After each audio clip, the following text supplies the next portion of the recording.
సరిగ్గా కూర్చో, సరిగ్గా కూర్చో.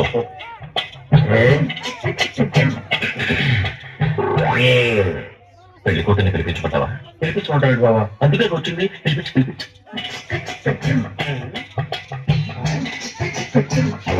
సరిగ్గా కూర్చో, సరిగ్గా కూర్చో.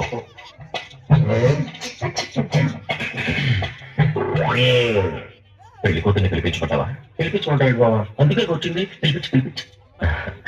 అమ్మాయిని ఒకసారి పిలిపించే. కూర్చోండి. పిల్ల తండ్రి నేను ఉన్నానుగా, పిలుస్తాను. అమ్మా, రాజన్న వచ్చినాడు, పెళ్లి కొడుకు రామబ్రహ్మ వచ్చినాడు, వాళ్ళ సైడ్ బంధువులు అందరూ వచ్చినారు. ఒక్కసారి వచ్చి పోమ్మా, పెరుగుతీగా. పెళ్లి కూతురు నన్ను చూసావా? నువ్వు చూడలేదా? లేదు. వచ్చి శర్మని గిడిపోయింది కానీ పిల్ల కనపడలా. మా వాడు అమ్మాయిని సరిగ్గా చూడలేదంట. మళ్ళీ ఒకసారి రమ్మంటారా? అట్టాగా. అమ్మా, రాజమ్మ వచ్చినాడు, పెళ్లి కొడుకు రామబ్రహ్మ వచ్చినాడు, వాళ్ళ సైడ్ బంధువులు అందరూ వచ్చినారు. ఒక్కసారి వచ్చి పోమ్మా, పెరుగుతీగా. తప్పుడా?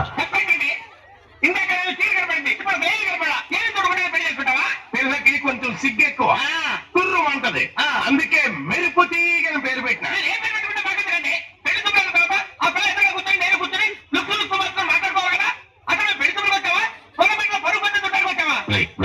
అలోకు, ఒకసారి అమ్మాయిని నిదానంగా రమ్మనండి. ధాన్యం భాగ్యం. అట్టాగే. అమ్మా, మెరుపు తీగ రాజమ్మ వచ్చినాడు, పెళ్లి కొడుకు రామబ్రహ్మ వచ్చినాడు, ఆయన సైడ్ బంధువులు రామబ్రహ్మ వచ్చినాడు, పెళ్లి కొడుకు దక్కినాడు, బంధువులంతా దక్కినాడు అని ఓ చేత తీసి ప్రాణం తోడెత్తావు కదా. ఆ పెళ్లి కూతురు చూపిస్తావు. అమ్మాయి కాఫీ తీసుకురమ్మని చెప్పండి. అట్టాగా. అట్టాగే. కాఫీ తీసుకురా అమ్మా, మెరుపు తీగ. కాఫీ నాకు అలవాట్లేదమ్మా. Coffee welcome. పోలిందా?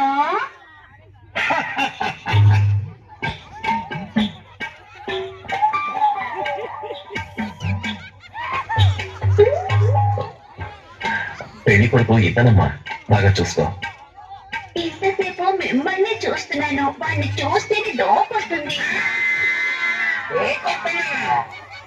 ఈ జన్మలో నాకు పెళ్లి కాదయ్యో.